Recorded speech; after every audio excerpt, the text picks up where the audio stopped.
Hello students, you are welcome again to DIS online classes. Students, today's topic is future continuous tense. In the previous class we discussed about future indefinite tense और आज की इस video के अंदर हम future continuous tense को समझने वाले हैं। तो students, सबसे पहले जानते हैं कि future continuous tense क्या होता है। Friends, future continuous tense is used in a sentence to show an action that will start in future and going on. ऐसा कोई एक्शन जो फ्यूचर के अंदर स्टार्ट होगा और बाद में वो चल रहा होगा for some टाइम। ऐसे एक्शन को बताने के लिए हमने इस फ्यूचर कॉन्टिन्यूअस टेंस का यूज़ करना पड़ता है। इसके लिए मैं एक एग्जांपल यहाँ पर लिख देता हूँ जिससे कि आपको ये डेफिनेशन अच्छी तरीके से समझ में आ जाए। तो देखिए स्टूडेंट्स,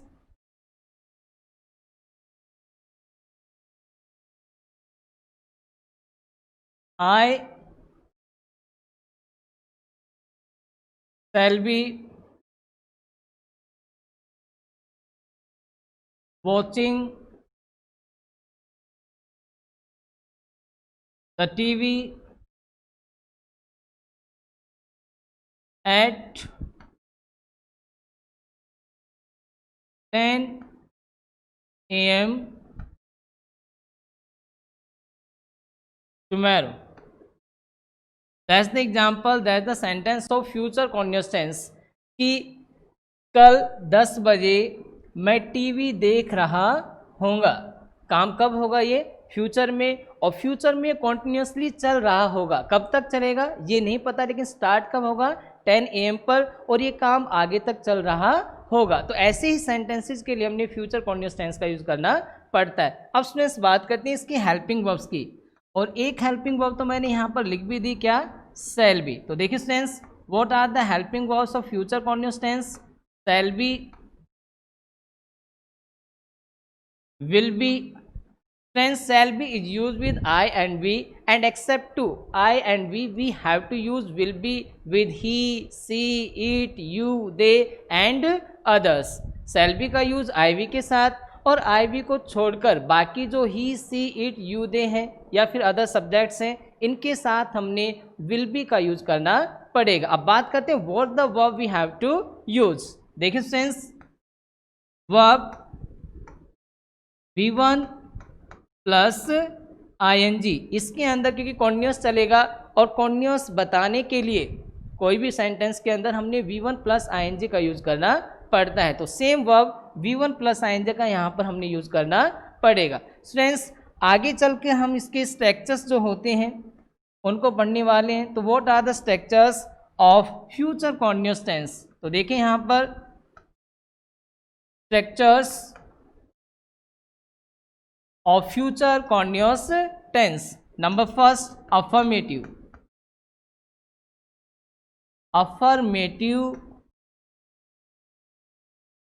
sentence। पहले ही मैंने आपको बताया कि जो हेल्पिंग वर्ब्स हैं वर्ब्स को चेंज करना पड़ता है, हेल्पिंग वर्ब्स और वर्ब्स को चेंज करना पड़ता है, वरना सारे के सारे स्ट्रक्चर्स क्या होते हैं? एक जैसे होते हैं। तो यहाँ पर affirmative sentence, at first we have to use subject, then helping verb what, will be or shall be, that depends on the subject, V1 plus ING, then the object। Clear? Subject इसके साथ will be या shall be subject के हिसाब से हमने use करनी पड़ेगी, फिर V1 प्लस ING कॉन्टिन्यूअस दिखाने के लिए, और लास्ट में हमने ऑब्जेक्ट यूज करना पड़ेगा। क्लियर? बात करते हैं नेगेटिव सेंटेंस। नेगेटिव सेंटेंस, तो यहाँ पे थोड़ा आपको ध्यान देना पड़ेगा स्टूडेंट्स कि नेगेटिव सेंटेंस में नोट का जो यूज है वो कहाँ पर किया जाएगा स्ट्रक्चर्स के अंदर। At first we have to use subject, then will और shall, after it we have to use not, then be. Not का यूज कहाँ किया जाएगा?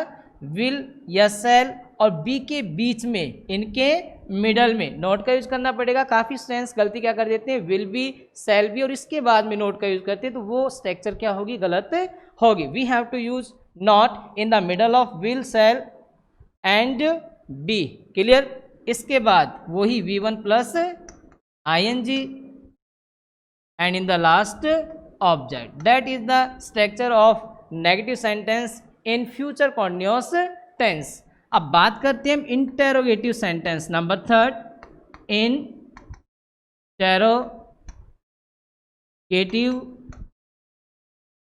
Sentence.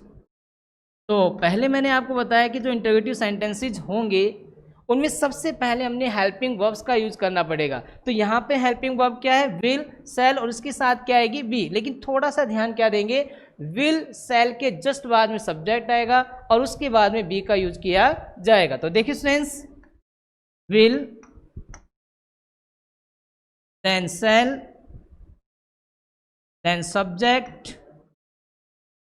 Then be, V1 plus ing in the last object, sign of interrogation. तो ये formation है interrogative sentence future continuous tense के अंदर। अब एक लास्ट बचा हुआ है हमारा क्या, इंटेरोगेटिव नेगेटिव सेंटेंस। और इसके बाद इन्हीं फॉर्मेशंस के ऊपर जो एग्जाम्पल्स हैं उनको हम समझने वाले हैं। क्लियर?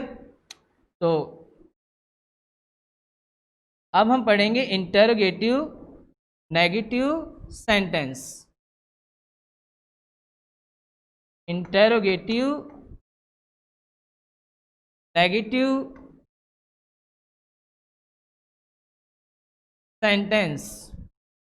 तो इसमें भी पहले क्या यूज करना पड़ेगा, विल शैल। तो देखिए students, will shall, then subject, then not, then be, V1 plus ing in the last object, sign of interrogation। तो affirmative sentence, negative sentence, interrogative sentence, interrogative negative sentence की जो formations हैं बिल्कुल ऐसे ही बनेगी जो मैंने यहाँ पर लिखवा रखे। Clear students? अब इन फॉर्मेशंस के ऊपर हम एग्जाम्पल्स को भी समझ लेते हैं। देखिए students, number first examples affirmative sentence. Affirmative sentence eight this time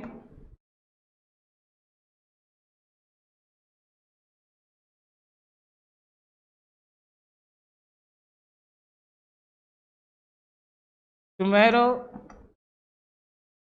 at this time tomorrow,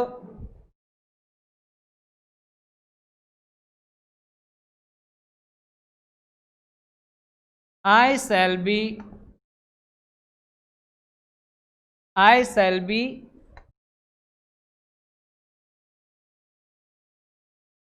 sleeping, full stop। that the affirmative sentence of future continuous tense क्या कि at this time tomorrow, कल मैं इस समय क्या कर रहा हूँगा, I shall be sleeping, मैं सो रहा हूँगा। तो यहाँ पर फ्यूचर टेंस है, कॉन्टिन्यूस टेंस है कि काम कब स्टार्ट होगा, फ्यूचर के अंदर, और काम स्टार्ट होने के बाद में चल रहा होगा गिवन टाइम के अंदर। टाइम क्या है यहाँ पर, एट दिस टाइम टुमारो। और देखिए students, at this time is the adverb of continuous tense and tomorrow is the adverb of future. तो यहाँ पर टुमारो के लिए क्या समझ सकते हैं, फ्यूचर, और एट दिस टाइम के लिए क्या समझ सकते हैं हम, कॉन्टिन्यूस। तो क्या बनेगा ये, फ्यूचर कॉन्टिन्यूस टेंस। ये दोनों वर्ड हमें बता रहे हैं कि सेंटेंस के अंदर हमने फ्यूचर कॉन्टिन्यूस टेंस का यूज करना है। क्या, tomorrow future, eight this time continuous, तो क्या बना, फ्यूचर कॉन्टिन्यूस टेंस। इसलिए हमने इसमें किसका यूज करना पड़ेगा, shall, will plus be, V1 plus ing। और क्योंकि सब्जेक्ट मेरा क्या है यहाँ पर, देखिए स्टूडेंट्स, आई के साथ किसका यूज करना पड़ेगा, शैल बी का यूज करना पड़ेगा। Clear students? Now again number second, negative sentence. Negative sentence, clear? Rahul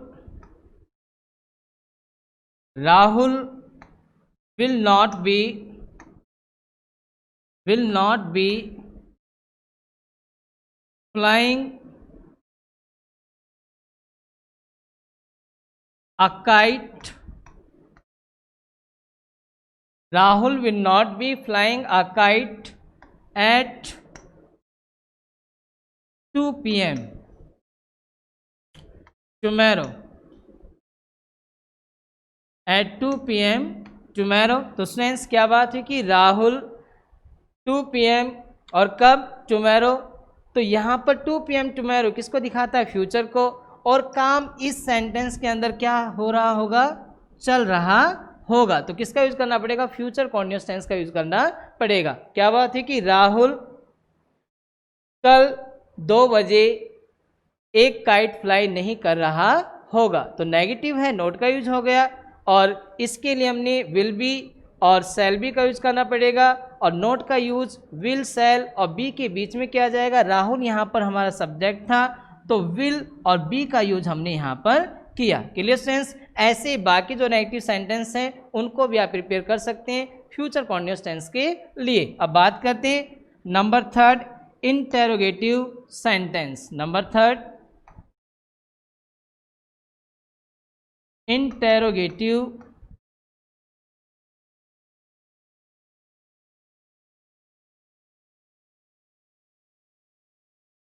sentence. Clear? Will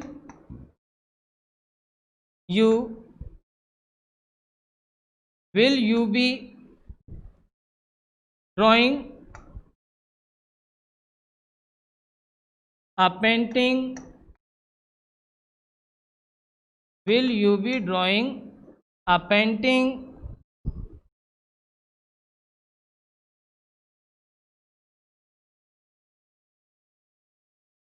at this time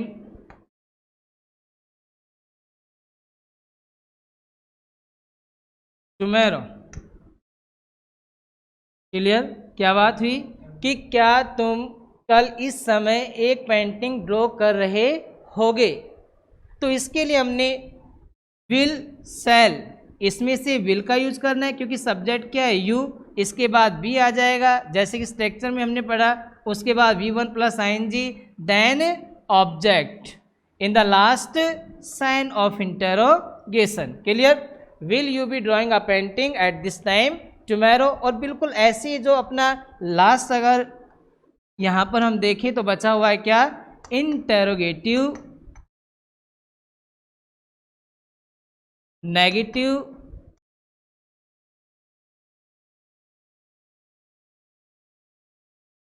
sentence. और इसमें भी लगभग यही फॉर्मेशन हमने यूज करनी है, लेकिन नॉट को सब्जेक्ट और बी के बीच में यहाँ पर सिलेक्ट हमने करना पड़ेगा, यूज हमने करना पड़ेगा। ठीक है स्टूडेंट्स? तो देखें, will you not be singing a song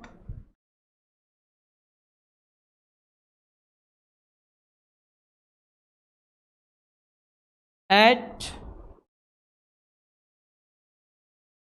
9 a.m. in the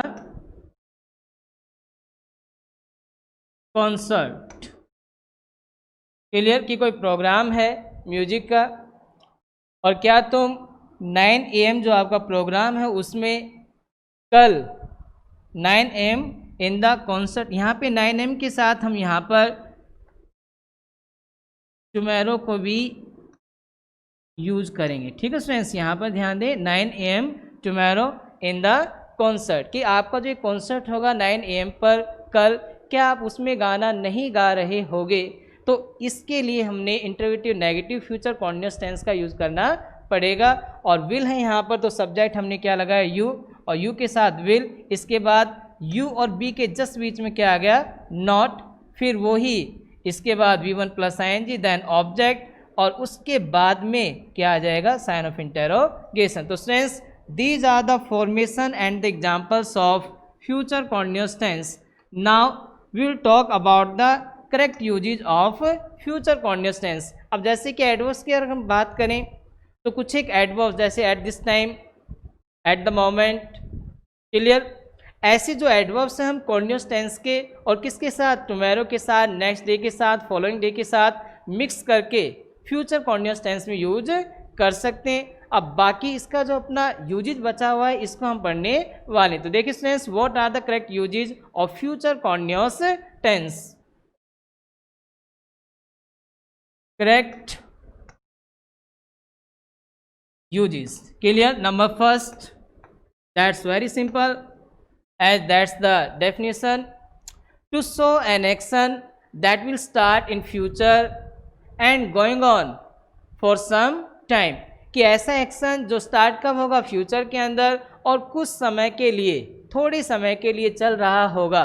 कब तक चल रहा होगा ये हमारे पास कोई इन्फॉर्मेशन नहीं है, लेकिन कोई काम फ्यूचर में स्टार्ट होगा और कुछ समय चल रहा होगा और चलने के बाद क्या होगा, ख़त्म हो जाएगा। लेकिन हमारे पास जो यहाँ पर इंफॉर्मेशन बस इतनी है कि काम तो स्टार्ट होगा और कुछ समय तक चल रहा होगा। इसी सेंस को बताने के लिए हमने फ्यूचर कॉन्टिन्यूअस टेंस का यूज़ करना पड़ेगा। इसके लिए एक एग्जाम्पल यहाँ पर मैं फिर दोबारा लिख देता हूँ। बाकी एग्जाम्पल्स हमने स्ट्रक्चर्स के अंदर पढ़ ही लिए। देखिए students, Ram will be playing the video game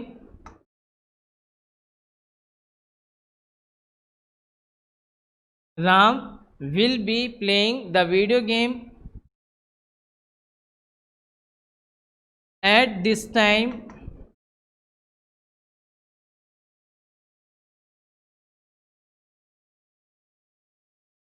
tomorrow। Clear?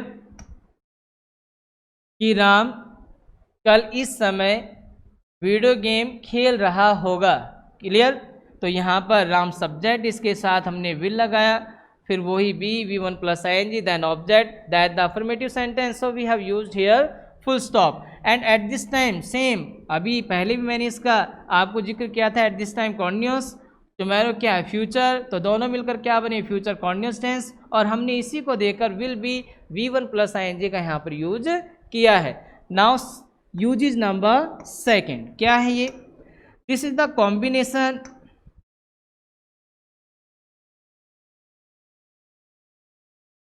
Of present indefinite plus future continuous. ठीक है सेंस, तो ये कॉम्बिनेशन है प्रेजेंट इंडेफिनिट और फ्यूचर कॉन्टिन्यूअस टेंस का। इसमें जो काम हो रहा होगा कब, फ्यूचर के अंदर, उसके लिए तो फ्यूचर कॉन्टिन्यूअस टेंस यूज किया जाएगा जो पहले ही चल रहा होगा और उसी के दौरान कुछ सेकंड वक्त स्टार्ट होगा और तब के तब खत्म हो जाएगा। कब, फ्यूचर के अंदर। तो ऐसा काम जो पहले से चल रहा होगा और सेकंड वर्क के स्टार्ट होने के बाद भी चल रहा होगा, तो उसके लिए हमने फ्यूचर कॉन्टिन्यूअस टेंस का यूज करना पड़ेगा। और ऐसा एक्शन जो एक काम के बाद जो चल रहा होगा उस काम के बाद में स्टार्ट होगा, उसके लिए प्रेजेंट इंडेफिनिट टेंस का यूज करना पड़ेगा। तो देखिए स्टूडेंट्स कैसे, यहाँ पर एक एग्जाम्पल है जिसके अंदर बिल्कुल ये सेंस अच्छी तरीके से समझ में आ जाएगी। When she arrives at home, when she arrives at home, her mother will be preparing tea। Clear? ध्यान से देखिए सेंटेंस को, इसमें टू टेंसेज हैं, present indefinite plus future continuous tense. और मैंने क्या कहा कि जो काम फ्यूचर के अंदर चल रहा होगा ऑलरेडी, उसके लिए तो फ्यूचर कॉन्टिन्यूअस टेंस, और उसी काम के दौरान कोई दूसरा वक्त होता है तो दूसरा वक्त यहाँ पर क्या है, उसका घर पर पहुँचना। और पहला वक्त पहले से ही क्या हो रहा है, देखें मदर के द्वारा, उसकी मदर के द्वारा टी प्रिपेयर करना। तो इस सेंटेंस के अंदर हमने फ्यूचर कॉन्टिन्यूअस टेंस का यूज करना पड़ेगा, और ये जो सेकेंड एक्शन इसके लिए हमने प्रेजेंट इंडेफिनिट टेंस का यूज करना पड़ेगा। तो स्टूडेंट्स ये 2 करेक्ट यूजेस थे फ्यूचर कॉन्टिन्यूअस टेंस के, और मुझे लगता है कि आज का वीडियो आपको अच्छी तरीके से समझ में आ गया होगा। और अगर आज का वीडियो आपको समझ में आए तो इसको लाइक करें, शेयर करें, और हमारा जो चैनल उसको भी आप सब्सक्राइब करें।